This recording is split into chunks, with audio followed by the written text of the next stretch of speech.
அந்தாண்ட இருக்கிறது சிகார் ஊர். ஆற்றை தாண்டினோம்னா ஆந்தக்குடி ஆத்தான் ரோடு. இந்த ரோட்டில் இருந்து தான் வந்தோம்னா அங்கிட்டு தான் அந்த வயல் எல்லாம் ஃபுல்லாகவுமே இருக்குது. இந்த சுடுகாட்டில் பாதையில் இறங்கி தான் நாங்கள் போகணும். இதோ அங்கே ஒரு தெரு இருந்தது, மரம்லாம் இருக்குது பார்த்தீங்களா, அங்கே தெரு ஒன்று இருந்தது. அந்த தெருவுக்காக போட்ட பாலம் தான். இந்த இடத்துல ஒரு பாலம் போட்டிருந்தாங்க. இந்த இடம் பெருசாக இருக்குது பார்த்தீங்களா, இது அந்த வெள்ளாந்தடலுக்கு போகிறதுக்காக தான் இங்கே ஒரு பாலம் போட்டிருந்தாங்க. இந்த பாலத்தில் தான் நாங்கள் வந்துட்டு நெல் மூட்டை எல்லாமே தூக்கிட்டு வந்துட்டுருப்போம். இப்போ இந்த வாய்க்கால் சுத்தம் பண்ணுற என்ன பண்ணுறாங்க, அப்போவே இந்த பாலத்தை இடிச்சிட்டாங்க வாய்க்கால் நோண்டுன்ட்டு. இதில் நாங்கள் இறங்கி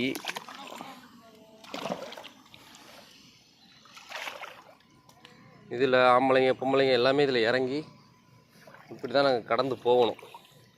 நெல் மூட்டையும் சரி வைக்க போகிறோம் சரி தூக்கிக்கிட்டு கடந்து போகணும். இங்கே பார்த்தீங்களா, இங்கே பாம்பு கிடக்கா என்ன கிடக்கு ஒன்றுமே தெரியாது. இதில் ஏறி தான் நாங்கள் போகணும். மூட்டை தூக்கிக்கிட்டு இதில் தான் ஏறி போகணும். நாங்கள் அந்த பாலம் கட்டுறதுக்கான பழைய கல்,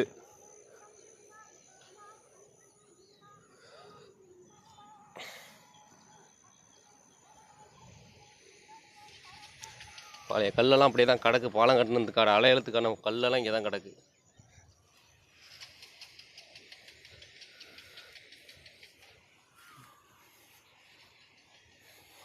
இதுதான் அந்த பழைய அந்த தெருவோட பாதை. இந்த பாதையில் தான் போவாங்க வருவாங்க.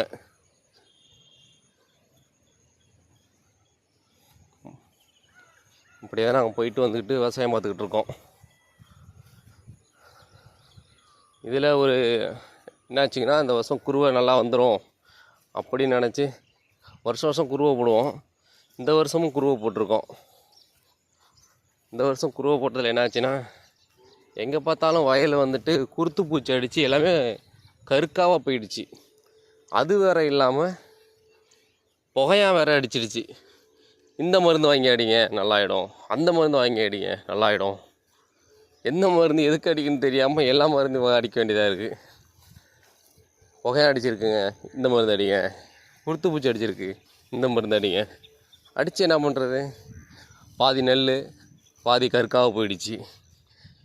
ஏதோ கையில் இருக்கிற கொஞ்சம் நகையை எடுத்து பேங்கில் அடமானம் வச்சு பணம் வாங்கிட்டு வந்து விவசாயம் நல்லா வந்துடும் அப்படின்னு நினச்சி தான் முதல் போட்டு பண்ணுறோம். விவசாயிகள் முன்னாடி எப்படி தற்கொலை பண்ணிக்கிட்டாங்களோ அதுமாரி தான் பண்ணிக்கணும் போல்.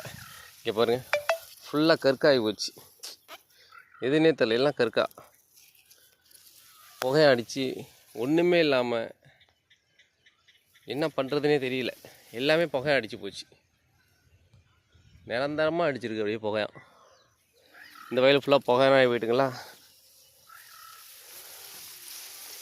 ஒரு 30 மூட்டை வரும்னு பார்த்தா அந்த இடத்துல ஒரு ஏக்கருக்கு 30 மூட்டை இல்லை 25 மூட்டை வரும்னு பார்த்தா 10 மூட்டை தான் வரும் போல். 100க்கு 10 மூட்டை வராது, 8 7 மூட்டை அப்படி தான் போல் இருக்குது. அடுத்த வயலில் என்ன ஆச்சுன்னா ஃபுல்லாக வெள்ளைக்கருக்கா. என்ன பண்ணுறதே தெரியல. எல்லா மருந்து அடித்தாச்சு, தண்ணி இல்லை இடையில. இவர் ஃபுல்லாக வெள்ளைக்கருக்கா. தண்ணி கொஞ்சோண்டு வரும். அந்த தண்ணியை மேலே மெயினில் இருக்குது பார்த்தீங்களா வாய்க்கா, அந்த வாய்க்காலுக்கு பக்கத்தில் உள்ளவங்க மெயினில் ஆந்தக்குடியில் மேலே உள்ளவங்களே தண்ணியை வச்சுப்பாங்க, கீழே உள்ளவங்களுக்கு தண்ணி வராது. தண்ணி வராத போது என்ன பண்ணுவோம், இருக்கிற ஈரத்துக்கு கொஞ்சம் சப்போர்ட் பண்ணி பாய்க்கு எதிர் மேலே வந்துடும். பாய்க்கு எதிர் தண்ணி இல்லாத சப்போர்ட்டுக்கு எல்லாமே கருக்காக போயிடுது. எல்லாமே வெள்ளை கருக்கா. ஒரு கொத்துக்கு பக்கத்தில் கொஞ்சோண்டு இடத்துக்கு இவ்வளோ கருக்கா இருந்துச்சுன்னா நாங்கள் என்னத்தை சாகுபடி பண்ணி எங்கேருந்து நாங்கள் கடனை மீட்டு பேங்க்காரங்கள்ட்ட நாங்கள் நகையை மீட்கிறது. மறுபடியும் கடன் மேலே கடன் வாங்கி விவசாயம் பார்க்குறேன்ட்டு கடன் மேலே கடன் வாங்கி மருந்தை குடிச்சிட்டோ இல்லை தூக்கு மாட்டியோ சாக வேண்டியது தான்.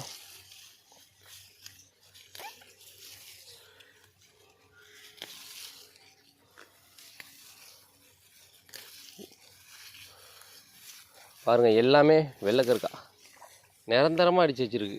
அது நெல் முத்திட்டுன்னு நினைக்காதீங்க, கருக்கா சும்மா பிடுங்கினாலே வந்துடும்.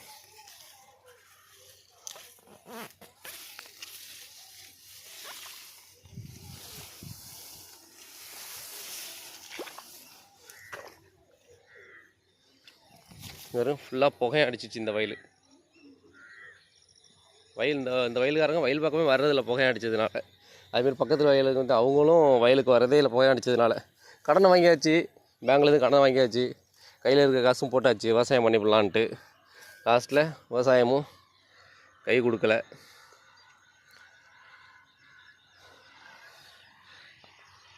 ஐயா நாகை மாவட்ட கலெக்டர் ஐயாவே, ஆந்தக்குடியிலிருந்து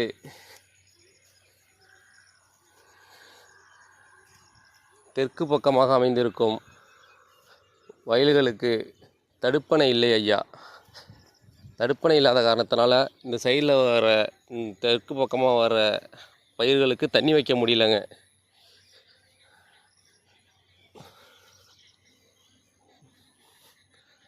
தாங்களின் பாதம் தணிந்து நாங்கள் எங்களுக்கு ஒரு தடுப்பணை கட்டி தருமாறு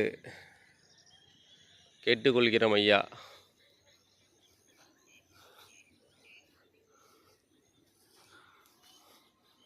எல்லாமே வெள்ளக்கற்கா போயிட்டியா, நீங்கள் மனசு வச்சிங்கன்னா முடியும் ஐயாவே.